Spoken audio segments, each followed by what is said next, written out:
नमस्कार, बहुत बहुत स्वागत आप सभी का आपके प्रोग्राम कहानी कुर्सी की में। मैं हूं सौरभ शर्मा और स्टूडियो में हमारे साथ हर्षवर्धन त्रिपाठी जी, विजय त्रिवेदी जी, राहुल महाजन जी और समीर चौगांवकर जी आ गए। सर बहुत बहुत स्वागत है आप सभी का। आज बहुत सारी खबरों की चर्चा करेंगे और उनके पीछे की कहानी भी आपको बताएंगे। पश्चिम बंगाल से लेकर कर्नाटक तक, यूपी तक, गोवा से भी खबर है आज हमारे पास, मध्य प्रदेश से भी खबर है और सारी बड़ी इंटरेस्टिंग खबरें हैं। लेकिन शुरुआत करते हैं पश्चिम बंगाल से, जहां पर शुभेंदु सरकार का मंत्रिमंडल का विस्तार आज हो गया है। राज्यपाल ने 35 मंत्रियों को शपथ दिला दी है। शुभेंदु अधिकारी मौजूद रहे और 13 नए कैबिनेट मंत्रियों ने शपथ ली। 3 को राज्य मंत्री स्वतंत्र प्रभार दिलाया गया, जबकि 19 को राज्य मंत्री बनाया गया है। अब शुभेंदु अधिकारी के मंत्रिपरिषद में मंत्रियों की संख्या बढ़कर 41 हो गई है। जिन चेहरों को शुभेंदु कैबिनेट में जगह मिली है उनके नाम मुख्य तौर पर बता दें आपको। तापस रॉय, स्वपन दास गुप्ता, अर्जुन सिंह, शंकर घोष, ये सारे सीनियर चेहरे हैं। इनके अलावा दूत कुमार मंडल, दीपक बर्मन, मनोज ओरांव, गौरी शंकर घोष, शारदवत मुखर्जी और जगन्नाथ चट्टोपाध्याय ने कैबिनेट मंत्री के तौर पर शपथ ली है। इनके अलावा और नाम है राजेश महाता, इंद्रनील खान और मालती रावा रॉय, ये स्वतंत्र प्रभार के राज्य मंत्री बने हैं। शांतनु प्रामाणिक, पूर्णिमा चक्रवर्ती, उमेश राय, जोएगा मुर्मू, अशोक डिंडा, क्रिकेटर अशोक डिंडा, आनंदमय बर्मन, कौशिक चौधरी, गार्गी दास घोष, भास्कर भट्टाचार्य, दिवाकर और सुमन सरकार, ये राज्य मंत्री बने हैं। तो एक तरफ तो पूरी शक्ल ले ली है शुभेंदु जी की सरकार ने, सारे मंत्री भी बना दिए गए हैं। दूसरी ओर जो ममता जी के खेमे में हो रहा है वो तो बड़ा घातक है उस पार्टी के लिए, उसकी बात भी हम लोग अभी करेंगे। लेकिन पहले जरा जो लोग मंत्री बनाए गए हैं, मुख्य नाम मैंने आपको बताए, इनके बारे में जान लेते हैं। समीर जी, जो इस वक्त सूरत दिखाई दे रही है मंत्रिपरिषद की, कोई खास बात बताने लायक प्रमुख नाम जो हमने बताए हैं? नहीं, सबसे बड़ी बात इस मंत्रिपरिषद की है कि जो प्रधानमंत्री मोदी ने चुनाव जीतने के बाद जो भारतीय जनता पार्टी के कार्यकर्ताओं को जो संबोधित किया था, उन्होंने कहा था कि भाई ये पूरे बंगाल का प्रतिनिधित्व करने वाली का मैंडेट मिला है और जो सरकार बनेगी वो पूरे बंगाल का प्रतिनिधित्व करेगी। और मुझे लग रहा है कि जिस तरीके से भारतीय जनता पार्टी ने पूरे क्षेत्रों को करवाया, अगर आप देखेंगे तो उत्तर बंगाल, दक्षिण बंगाल, हावड़ा और तमाम क्षेत्रों को लिया और समुदायों को भी खास तौर से सबको दिया है। इसके अंदर ऐसा कोई समुदाय नहीं जिसको भारतीय जनता पार्टी ने मिस किया हो, सबको उचित प्रतिनिधित्व दिया है। और जिस तरीके से टिकट डिस्ट्रीब्यूशन किया था कि डॉक्टर्स के अंदर थे, इंजीनियर्स थे, पढ़े लिखे समाज के लोग थे, मंत्रिमंडल में भी आपको वैसे ही लोग लिखेंगे। कई ऐसे लोग जो पहली बार मंत्री बने, कई ऐसे जो पहली बार विधायक बने, लेकिन उनका जो कामकाज रहा है समाज के अंदर वो बहुत बेहतर रहा है और सभी वर्गों को लेकर मंत्रिमंडल का विस्तार हुआ है। समय लगा इसमें। 9 मई को शुभेंदु अधिकारी ने मुख्यमंत्री की शपथ ली थी। उसके बाद एक बार बार विपक्ष कह रहा था कि भाई मंत्रिमंडल कब बनेगा, मंत्रिमंडल कब बनेगा। और मुझे लगता है कि जिस तरीके से अमित शाह ने सुनील बंसल के साथ, शुभेंदु अधिकारी के साथ बैठक ली और यह तय किया कि मंत्री कौन होंगे, तो मंत्रिमंडल ये बता रहा है कि भाई भारतीय जनता पार्टी ने सुनिश्चित किया है कि जो प्रधानमंत्री मोदी 2047 के विकसित भारत की बात कर रहे हैं, प्रधानमंत्री मोदी ने जो कहा था कि बंगाल को सोनार बंगाल बनाया जाएगा, एक बेहतर सरकार बनेगी, तो वो सिलेक्शन इसके अंदर निकल कर आ रहा है। और वो जो महिला जो बर्तन धोने वाली, मांजने वाली विधायक बनी थी, उसको आप कैबिनेट में ले रहे हो। ये बताता है कि अति गरीब पिछड़े लोगों को भी प्रधानमंत्री मोदी ने जो कहा था कि भाई सबको साथ लेकर चलने वाली सरकार है, अत्यंत गरीब लोगों को भी सरकार साथ लेकर चलेगी, तो ऐसे लोगों को प्रतिनिधित्व दिया है। और ये बहुत शानदार मुझे लगता है। कई सीनियर नाम आए हैं, अर्जुन सिंह जी का भी है, स्वपन दास गुप्ता जी का नाम आया है, सांसद रहे पहले, तपस रॉय भी बने, तपस रॉय, ये सारे बीजेपी 2025 में आए थे वो तो। बीजेपी के खैर ये सीनियर लीडर्स में से हैं। त्रिपाठी जी, नहीं, मुझे लगता है कि बहुत जिसको कहें कि ठोंक बजा कर किया गया चयन है। इसमें वो लोग भी हैं जो तृणमूल कांग्रेस से लड़ झकड़ कर आए और जो आज जिसको हम बार बार कहते हैं ना कि भारतीय जनता पार्टी क्या बाहर से आए लोगों से चलेगी, तो बाहर से आए नहीं, जो आके अंदर से मजबूत कर रहा है वो भी बाहर वाला हो सकता है। और शुभेंदु अधिकारी जब मुख्यमंत्री हैं तो ये सवाल थोड़ा सा गैर वाजिब हो जाता है। तो एक तो वो वर्ग है, दूसरा वर्ग वो है जिसको बार बार कहा जा रहा था कि क्या बंगाल में जो उनके अपने कार्यकर्ता हैं उनको कुछ मिलेगा क्या। तो शुरुआत में ही दिलीप घोष और अग्निमित्रा पॉल एकदम स्पष्ट दिख रहा था कि किधर सरकार जा रही। ये जो 35 लोग और बने हैं, इसमें भी साफ साफ दिख रहा है कि सामाजिक संतुलन के साथ, क्षेत्रीय संतुलन के साथ अपना जो कार्यकर्ता है, जो मतलब जिसको कहते हैं ना कि संघ में रचा पगा हुआ हो, एकदम से उस तरह से निकला हो, तो बड़े अच्छे से समन्वय किया। उसके ऊपर आता है कि आपके आइडियोलॉजिकल लोग, जिसमें हम स्वपन दास गुप्ता जैसों की चर्चा करते हैं, कि जो लोग दिल्ली में बैठकर या दूसरी जगहों पर, लेकिन बंगाल की उस जो कहते हैं कि संस्कृति, सभ्यता, जो बंगाल जिसकी बात असल में की जानी चाहिए उसकी बात करते हैं, उनको उसमें शामिल करना बहुत सुंदर एक संयोजन दिख रहा है। अब जाहिर है इनको काम करना होगा, वो जब आगे चलेगा तब फिर बहुत सी चीजें समझ में आए, लेकिन आज पहली नजर में अच्छा है। चलिए, मतलब बीजेपी ने अपना काम पूरा कर लिया। यही काम एक बचा था कि सभी मंत्री परिषद में सब लोगों को जगह मिल जाती। दूसरी तरफ देखिए क्या हो रहा है, वो तो बड़ा ही इंटरेस्टिंग है। 15 साल तक बंगाल में एक छत्र राज करने वाली ममता बनर्जी की पार्टी के सितारे गर्दिश में चल रहे हैं, बल्कि खुद उनके ही कहिए। टीएमसी में टूट फूट की खबरें तो आ ही रही थी, लगातार लोग बयान दे रहे थे, विधायकों से लेकर सांसद तक वो नाराजगी जता रहे थे। जिस तरीके से एंटी इनकम्बेंसी हुई, लोगों में जिसकी जैसी नाराजगी थी, अब तो ममता जी मीटिंग बुलाएं और विधायक गायब हो जाएं, ये बातें होने लगी हैं।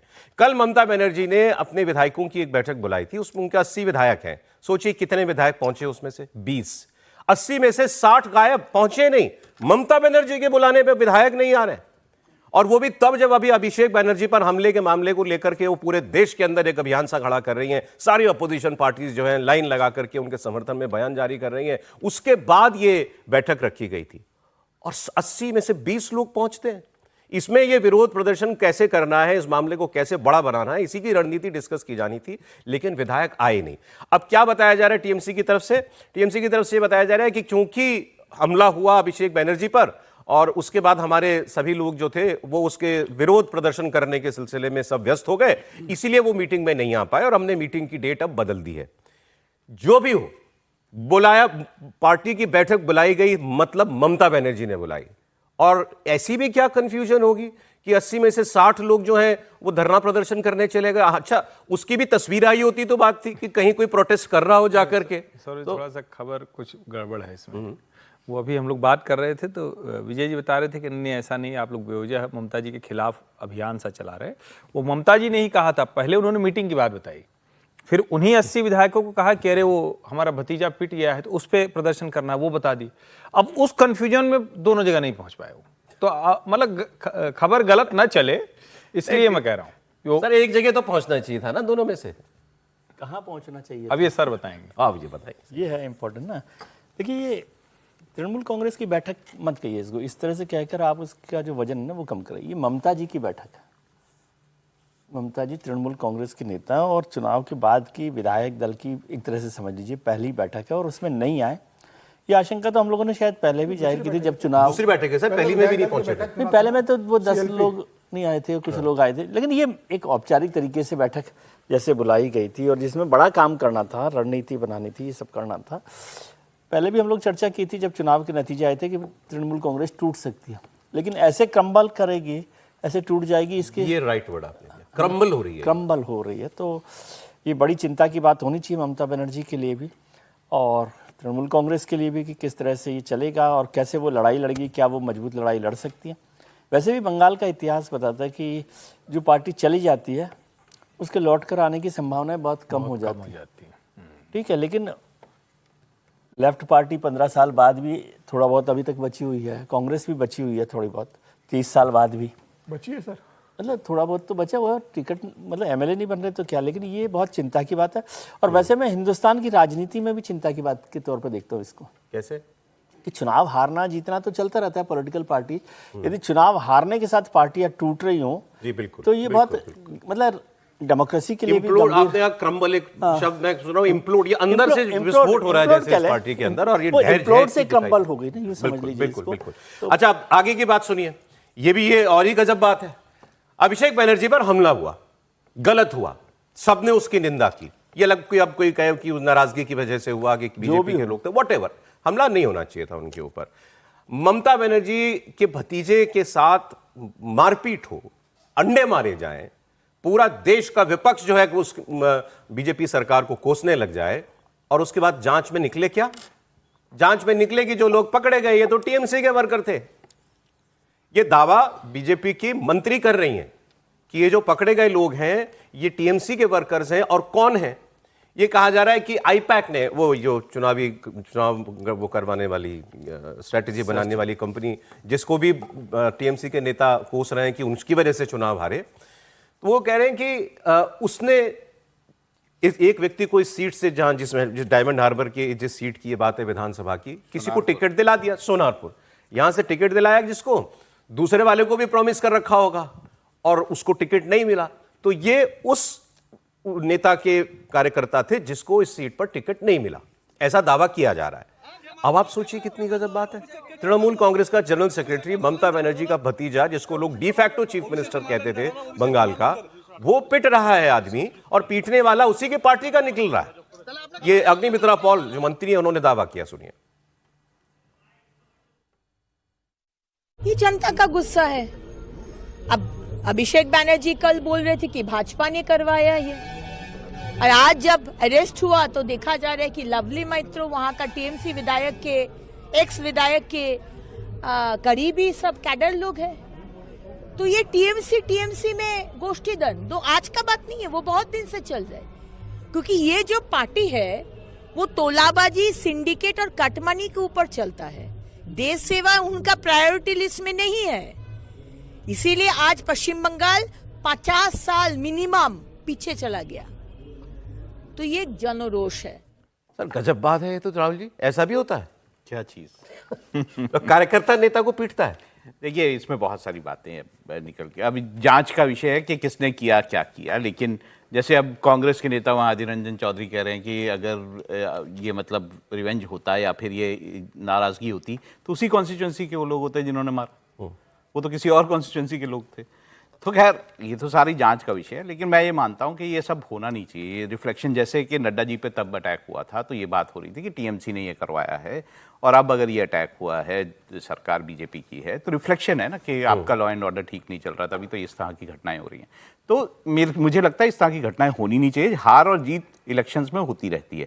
दूसरी बड़ी बात जो है, टीएमसी, ऐसा भी लगता है कि टीएमसी जो ममता बनर्जी हैं, उनको अपनी पार्टी पर पूरा कंट्रोल जो है खो रहे थे। जैसे विजय जी भी कह रहे थे कि क्रम्बल हो रही है पार्टी, तो पूरा कंट्रोल जो है वो अपनी पार्टी पे खो रहे हैं। अगर उनके एमएलए उनकी बैठक में नहीं आते तो साफ है कि तृणमूल कांग्रेस जो है वो सिर्फ एक मतलब पर्टिकुलर ममता बनर्जी के डर से या फिर उस तरह से जो है एक पार्टी बनी हुई थी। जैसे ही उनका थोड़ा डर खत्म हुआ, पार्टी जो है वो टूटने लगी। तो मैं बताऊं क्या लग रहा है, जैसे ये भी उसका एक सिम्टम है उसी चीज का।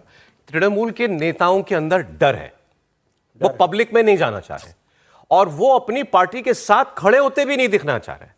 उनको लगता है जितना अभी इस वक्त होता है उल्टा, जब आप चुनाव हारती हैं तो भाई जो मजबूती के साथ पार्टी का आदमी होता है वो डट के खड़ा होता है, कोई बात नहीं, हार गए। इनको डर लग रहा है कि अगर अब भी लोग हमको जो है अपनी पार्टी का बचाव करते दिखेंगे तो जाने हमारे साथ क्या हो जाए, जैसे ये हुआ अभिषेक बनर्जी के साथ। तो ये भी एक बहुत बड़ी वजह है कि लोग जो है ममता जी के कहने पर भी नहीं जा रहे। समीर जी, निश्चित रूप से, लेकिन आपने प्रशासन कैसे चलाया है, 15 साल की सरकार कैसे चली, दिख रहा है ना, रिफ्लेक्ट हो रहा है आज की तारीख में कि जिस तरीके से लोग सड़क पर आपके विधायकों को, आपके सांसदों को, आपके कार्यकर्ताओं को पिटने के लिए तैयार है। मतलब 15 साल आपने कितना शोषण करा उस राज्य का, अब ये जनता बता रही है।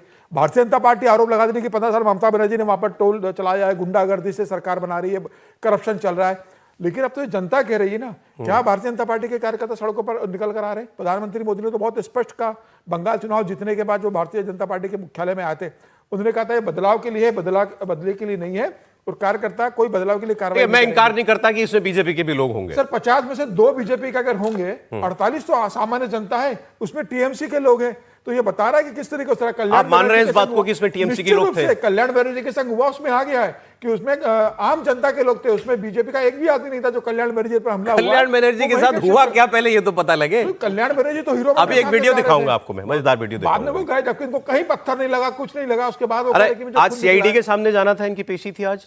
किसके सामने? अभिषेक बनर्जी की नहीं गए, चिट्ठी लिख के शायद मना कर दिया। सीआईडी के सामने स्वास्थ्य का कारण लेकर नहीं गए उन्होंने, वो जो फर्जी हस्ताक्षर वाला मामला था। अब देखिए ना, एमएलए कह रहे हैं कि विधायक दल की बैठक में हमने साइन नहीं की, हम गए नहीं थे, और फर्जी लेके आपने विधायक लीडर ऑफ अपोजिशन बना दिया। अब उसकी जांच हो रही है कि विधायक के साइन फर्जी बैठक में की जा रही है। अब जहां तक सवाल है कि बीजेपी ने कराया, एक बड़ा मुझे इंटरेस्टिंग बयान मिला दिलीप घोष जी का, मंत्री हैं और ये बीजेपी के कमिटेड लोगों में से हैं शुरुआत से। सही कह रहा हूं? संघ के प्रचारक रहे सर। तो वो इन्होंने क्या कहा, इन्होंने कहा अगर अभिषेक बनर्जी पर हमला हमने किया होता, अगर बीजेपी को करना होता ना, तो 15 दिन नहीं लगते हमें, कि 15 दिन हो गए हमको आए हुए, तो इतना इंतजार हम नहीं करते। अगर हमको ही करना होता तो, और करते तो फिर 5-5 मंजिला जिन्होंने मकान बनाए ना, सब ढह जाते। ऐसी बात उन्होंने कही। फिर आगे उन्होंने दूसरी बात कही, उन्होंने कहा जो आदमी अभिषेक बनर्जी के लिए इतने साल कभी जमीन पे नहीं उतरा, जो 22-22, 20-20 गाड़ियों को लेकर के चलता था, बॉडीगार्ड लेकर के चलता था, उसको हीरो बनने की क्या जरूरत पड़ी है? जब पता है कि लोगों में नाराजगी है तुम्हारे के खिलाफ, तो घर में बैठो ना, ये हीरोगिरी करने के लिए सड़क पर क्यों उतरे? उन्होंने कहा बहुत माल कमाया है, खाओ उसको बैठ के, अब यही समय है, घर बैठने का समय है तुम्हारा। तो वो ये कह रहे हैं कि लोग नाराज हैं, टीएमसी के लोग बेवजह घर के बाहर ना निकले। बीजेपी अगर मारता तो ना 15 दिन समय नहीं लगता। टीएमसी का नमो निशान, एक झंडा नहीं मिलता। 5-5 तल्ला बिल्डिंग में बैठे हुए ना तोड़ के ईंटा निकाल देता सब। बीजेपी है, भगवान का शुक्र करो कि बीजेपी सत्ता में आई है, नहीं तो कोई टीएमसी का नाम नहीं मिलता। आज एक भी नहीं बचते नेता, रास्ता में उतार उतार के मारते लोग। अपने एमएलए एमपी से मंत्री से नहीं मिलते थे, केवल सिंडिकेट। तो जनता की जो रोष है वो तो कहीं ना कहीं आना चाहिए। जनता कितना खपा हुआ है देखिए, फलता इलेक्शन में अब टीएमसी को 4th पोजीशन मिला है। इसी को देख के समझ जाना चाहिए, काहे रिस्क ले रहे हैं, हीरो बनने क्यों जाते हो भाई, जो जिंदगी में नहीं किया है। रास्ता में कभी कदम नहीं रखा, 22 गाड़ी का कन्वॉय लेके घूमते थे, वो व्यक्ति आज जाके हीरो बनेगा। तो हम लोगों का तो बहुत धुनाई हुई थी। आज भी मेरे शरीर में दाग है, मैं कभी दिखाता नहीं किसी को। वैसे ये बात भी ठीक नहीं है। अब टीएमसी के लोगों को तो निकलना चाहिए, ये अब हाँ पार्टी बचानी है, अगर लोगों की नजर में बने रहना है तो निकलना तो पड़ेगा ना। वो कह रहे मत निकलो, खतरा है। ममता निकल रही है ना, कल धरना प्रदर्शन कर रही है। कल दो बात है उसमें ना, निकलना चाहिए बिल्कुल। आप निकलेंगे क्या, हमसे गलती हो गई, हमारे जो कार्यकर्ता होगा उसको जाके दिलासा देंगे, हम जनता के मुद्दों पर लड़ेंगे। आज भी आप गुंडागर्दी की बात कर रहे हैं, आज भी आप इस तरह से बात कर रहे हैं जैसे लग रहा है कि अभी बस पलट देंगे। 5 साल के लिए कोई सरकार चुनी गई है, पूर्ण बहुमत की सरकार है, प्रचंड बहुमत है उसको, फिर भी आप नहीं समझ रहे। और मैं ये वाला नहीं मान रहा हूं विधायक इसलिए नहीं पहुंचे कि वो डर के मारे नहीं निकल रहे जनता के।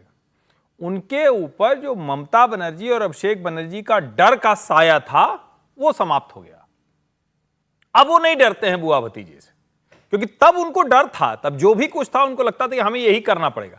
और हमने तो देखा है ना, आज बाबुल सुप्रियो कुछ भी बोले, जिस तरह से बाबुल सुप्रियो ने मतलब जिसको कहते रहे कि घर से चले और रास्ते में कुछ हो गया, यू टर्न ले लिया, इस टाइप से उन्होंने पार्टी बदली थी। जो बाबुल सुप्रियो को तो बाकायदा केंद्र सरकार में मोदी जी ने मंत्री बनाया था। अर्जुन सिंह जो अभी आ गए हैं लेकिन 2-2 बार आना जाना पड़ा। और वहां तृणमूल कांग्रेस से भाजपा में आए एक विधायक से, पूर्व विधायक, उनसे मैं कोलकाता में बात कर रहा था, उन्होंने कहा भाई साहब आप लोगों को तो अंदाजा ही नहीं यहां किस तरह से होता है, पूरा परिवार तनाव में आ जाता है, ममता बनर्जी इस तरह से दबाव डालती है। ये ऐसा नहीं है कि कोई अपने नेताओं पे, अपने नेता और जो अपने यहां से चला गया, अच्छा दोनों पे, और कहे कि आप लोग समझ ही नहीं सकते हैं कि जो राजनीति बंगाल में होती है। इसीलिए मैं कह रहा हूं, मैं तो हैरान हूं अभी तक बाबुल सुप्रियो पलटे क्यों नहीं। नहीं वो ठीक है, वो वो अपना समय ले रहे होंगे, आ जाएंगे वो। लेकिन बाबुल सुप्रियो थोड़ा मतलब डरने वाले आदमी हैं, तो उस तरह से वो जल्दी चले गए थे। अरे एक बयान और देखिएगा। ममता बनर्जी ने क्या दावा किया, मुझे राहुल गांधी ने फोन किया, अभिषेक बनर्जी के इलाज के लिए जरूरत पड़े तो हम हैदराबाद में इलाज करा देंगे, आप चिंता मत कीजिए। लेकिन बंगाल में राहुल गांधी के नेता ममता बनर्जी के खिलाफ ही मोर्चे पर उतरे हुए हैं। अधीर रंजन चौधरी ने क्या कहा, इन्होंने कहा कि जहां जिस जगह के अभिषेक बनर्जी बादशाह होते थे, डायमंड हार्बर की सीट, देश में जो सर्वोच्च मार्जिन से जीतने वाली सीटें किसी आदमी की है, उसमें से एक सीट है 12 लाख। शायद यही है, शायद इन्हीं का रिकॉर्ड था। रिकॉर्ड ही नहीं था, क्योंकि 10 लाख से अमित शाह सोचे जहां 12 लाख से आदमी जीता हुआ हो, इतना समर्थन हो, वहां ऐसा हो गया। तो वो कह रहे पुलिस नहीं आई वहां पर। यह सवाल बाद में पूछा जाना चाहिए कि पुलिस को होना चाहिए था बचाने के लिए। इनके अपने लोग कहां थे, अभिषेक बनर्जी के अपने लोग कहां थे? जहां 12 लाख से जीत हुई, कोई विधायक होता, कोई और आदमी होता, कोई कार्यकर्ता होता, मोटरसाइकिल पर बैठ के 2 लोग के साथ अभिषेक बनर्जी चले गए और कोई पार्टी का आदमी साथ में नहीं है। ये अधीर रंजन चौधरी कह रहे हैं। 1200 लोग भी नहीं मिले 12 लाख की जीत में सर। नहीं, और अधीर रंजन चौधरी का बयान सुनाता हूं आपको। अंडा मारा गया। जिस संसद की बात आप कह रहे हैं, वो संसद की वो अपना इलाका है, जहां हिंदुस्तान में सबसे ज्यादा वोट में वो जीतते हैं। वो एक मतलब बेमिसाल नजीर भी हिंदुस्तान के आम लोगों के सामने पेश करते हैं कि बंगाल में इससे ज्यादा वोटों में कहीं कोई नहीं जीत पाए।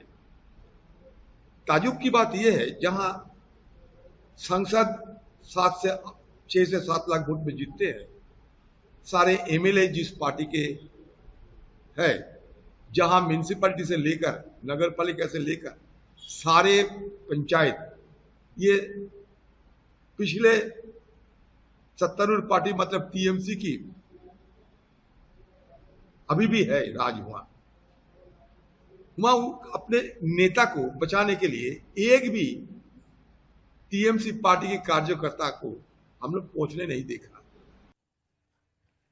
सर बात तो सही है, कहाँ थे टीएमसी के वर्कर्स? ठीक बात कह रहे हैं वो कि कार्यकर्ता, और सबसे पहले यही मैंने कहा ना, मेरी चिंता इसी बात की है कि पार्टियां ऐसे टूटती हों, लेकिन जब 80 में से 60 एमएलए आपको नहीं पता तो कार्यकर्ता कहाँ जाएगा?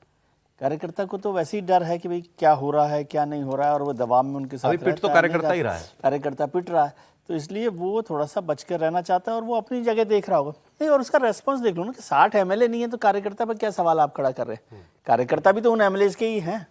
दिलीप घोष की बात पे क्या कहेंगे सर? कह रहे क्यों हीरो बनने निकले थे? नहीं, मैं तो उससे ठीक नहीं है उस बात को। मैं तो चाहता हूं कि जो लोग, मतलब समझता हूं, ऐसा चाहने की बात नहीं, कि कोई भी पार्टी चुनाव हारे जीते उसे जनता के बीच में जाना ही चाहिए। और ये नाराजगी एक बार हो गई ना, हो जाने दीजिए, कोई बात नहीं है, मतलब पिटाई भी हो गई, लेकिन उनको सड़क पर आने, लोगों के साथ जुड़ने और उसमें काम करना चाहिए। बल्कि कहना चाहिए कि हम यहाँ लड़ाई लड़ेंगे और इस सरकार को मदद भी करेंगे यदि कुछ कर रही है, लेकिन खिलाफ भी खड़े रहेंगे सरकार के खिलाफ यदि कुछ होना है। कोई चुनाव हारने से, मैं तो डेमोक्रेसी में ऐसा समझता नहीं कि चुनाव हार गए तो कोई बहुत बड़ा वो हो गया है। आपको लड़ाई लड़नी है और आगे चलना है, जैसा कि मैं यहाँ पर भी कहता रहा था, दिल्ली में भी अरविंद केजरीवाल। देखा था आपने बंगाल में पोस्टर बंगाल की आम जनता लेकर घूम रही थी, संडे मंडे रोज खाओगे अंडे। टीएमसी के नेताओं के लिए था कि आप रोज अगर आओगे तो संडे हो चाहे मंडे हो, आपको रोज अंडे पड़ेंगे। ऐसी स्थिति अगर हो रही है कि आम जनता पोस्टर लेकर निकल रही है, तो आप सोचिए कि क्या हालत कर देती है। सर मैं एक बात नहीं, गुस्सा है और मैं कह रहा हूँ शुक्र करें, हाँ। ये अंडे हैं, पत्थर नहीं है। बिल्कुल, वो ज्यादा खतरनाक है, नहीं होना चाहिए। तो अच्छा है इतने पे रुका हुआ मामला। सर आप सचमुच ऐसे ही बोल रहे हैं जैसे कह रहे हैं? अरे भाई नहीं है पत्थर। ममता जी तमाशा कर रही कि लिंचिंग हो गई, मार दिया, हत्या करने के लिए पीछे पड़े हुए हैं। ये पत्थर नहीं थे भाई, ये अंडे थे। ये साफ है कि ये कोई हिंसा, हमला, हत्या नहीं थी। ठीक है, नाराजगी थी, ये मैं मानता हूँ, ये भी नहीं होना चाहिए। कल्याण बनर्जी जी की बात भी कर लें। कल ही ये खबर आई कि वो गए कोई मेमोरेंडम देने के लिए और अचानक से उन्होंने सर पे हाथ पकड़ा, सर पे हाथ रखा और फिर वो नीचे गिर गए, लेट ही गए बिल्कुल। अब ये तस्वीर आई सामने, उसके बाद की है। एक आदमी कार्यकर्ता की गोद में सर है, वो उनका सर जो है थोड़ा दबा रहा है, सहला रहा है सर को। अब इसको फुल स्क्रीन कीजिए, इसमें ऑडियो भी होगा, इसका ऑडियो भी दीजिए। वो बात कर रहे हैं किसी से, फोन पे बात कर रहे हैं, बंगाली में बातें हुई, हम ट्रांसलेशन नहीं करवा पाए। आप केवल ये देख लीजिए कि कोई आदमी किसी का सर फूटा हो और वो ऐसे बात कर रहा है। शुरुआत से सुना পরিকল্পিতভাবে সবাই অভিষেকের খবর কাল আঘাত করেছে। টিমগুলো দেখেছেন কতগুলো টিম করে, তাতে সব টিমের সাইজ এক, সব টিমের কালার এক। এটা কখনো হয়? বিজেপি এটা দিয়ে করেছে। শ্রমিক বর্ডে किसी का कोई सहानुभूति का शब्द भी नहीं सुना, চালু করার पार्टी के लोगों ने नहीं दिया। कोई नहीं बोल रहा है कि कल्याण बनर्जी के साथ बुरा हुआ। तृणमूल कांग्रेस के नेताओं ने भी इनके ऊपर सहानुभूति नहीं दी। पर पहले ये तय हो जाए कि कुछ हुआ भी कि नहीं हुआ, क्योंकि ये तो चलिए एक तस्वीर है। मैंने एक और वीडियो देखा, कल्याण बनर्जी अपना दिखा रहे हैं किसी को कि कहाँ लगा, वो दिख नहीं पा रहा है कि कहाँ लगा। नहीं सर, गहरी चोट सर तो दिख नहीं पा रहा, सर गहरी चोट है, बहुत भीतर लगी। थोड़ा मुश्किल है ना। अब ड्रामा का समय वैसे चला गया है, अब इनको लोगों के पास जाना चाहिए, लोगों से बोलना, बात करनी चाहिए कि आखिर तृणमूल कांग्रेस को क्यों रिजेक्ट किया अभी वहाँ पश्चिम बंगाल के लोगों ने। बाकी ठीक है, लोगों में जो भी नाराजगी होगी उसमें कुछ बीजेपी वाले भी शामिल होंगे जो नाराजगी को बढ़ा रहे होंगे, लेकिन जो भी नाराजगी होगी उसको दूर करने की कोशिश करनी चाहिए। और विपक्ष में अब है तो विपक्ष की भूमिका वहां पे निभानी चाहिए उनको। अच्छा एक बयान है ये जरा ट्रांसलेशन वाला, सुन लें क्या कह रहे थे। इसमें तो रो रहे हैं।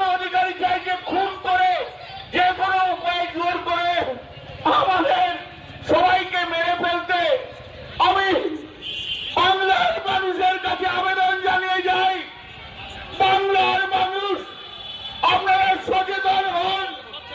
আজ আমায় মারছে, হয়তো আপনি দূর থেকে দেখছেন, কালকে আপনার বাড়ি থেকে এই বিজেপি গুন্ডারা আপনার মেয়েকে যখন টেনে ধরবে, সেদিনকে আপনাদের পাশে কেউ থাকবে না। तो रोने लगे समीर जी। चोट लगती है तो रोता ही ना। और ये टीएमसी के लीडर जो बोल रहे थे कि सीआरपीएफ चली जाएगी तो आपको कौन बचाएगा, बंगाल की जनता से कह रहे थे कि सीआरपीएफ को जाने दो। उसी अभिषेक बनर्जी और उसी कल्याण बनर्जी को सीआरपीएफ ने बचाया और कल कल्याण बनर्जी ने धन्यवाद दिया सीआरपीएफ का और कहा कि अगर सीआरपीएफ नहीं होती तो मेरी जान चली जाती। इनको भी कल मैं सीआरपीएफ धन्यवाद ने देता बचाया, हूं। अभिषेक बनर्जी सीआरपीएफ ने अभिषेक बनर्जी और कल्याण बनर्जी को बचाया। तो जिस सीआरपीएफ को ये भारतीय जनता पार्टी की सेना बताते थे, जो कहते थे कि सीआरपीएफ चली जाएगी, तो बंगाल की जनता को कौन बचाएगा? उन्हें आज सीआरपीएफ बचा रही है। सर बिलीव मी, मैं एक वीडियो मैंने देखा और मैं भूल गया उसको कि निकलवाऊं कि मैं लगाऊं। ममता बनर्जी अभिषेक बनर्जी के घर जा रही हैं, पैदल जा रही हैं। वो गली में उनका मकान है, उसमें पैदल जा रही थी। वो लिटरली 10 लोग थे उनके साथ पैदल चलने में, 10-12 लोग इतने ही थे बस। पीछे ट्रैफिक स्कूटर वूटर सब चल रहा है। मैं हैरान रह गया कि ममता बनर्जी के साथ चलने वाले लोग नहीं है जो पदयात्रा निकालती थी जब बंगाल की सड़कों पे। बात कर रहे हैं, जब नेता के साथ नहीं है तो फिर कैसे बात? अरे हजारों लोग पैदल चलते थे इनके साथ जब ये मार्च करते। अभी जो चुनाव के एक दिन पहले की शायद वो है मार्च, जिसमें वो विरोध किसी बात पर था, तो वो पूरी सड़क भरी हुई थी उसको किसी लेकर। भी नेता से ज्यादा बड़ा उनका वो काफिला दिखता था। लेकिन जरा सोचिए, एक डिस्क्लेमर दे दें, वैसे इसमें कोई देने की आवश्यकता नहीं होती है, लेकिन हम सब लोग हैं बड़े संवेदनशील। आप किसी के चेहरे पर कल्याण बनर्जी को देखते हुए मुस्कुराहट या हंसी देखिए तो ये मत समझिए कि हम लोग संवेदनहीन हो गए।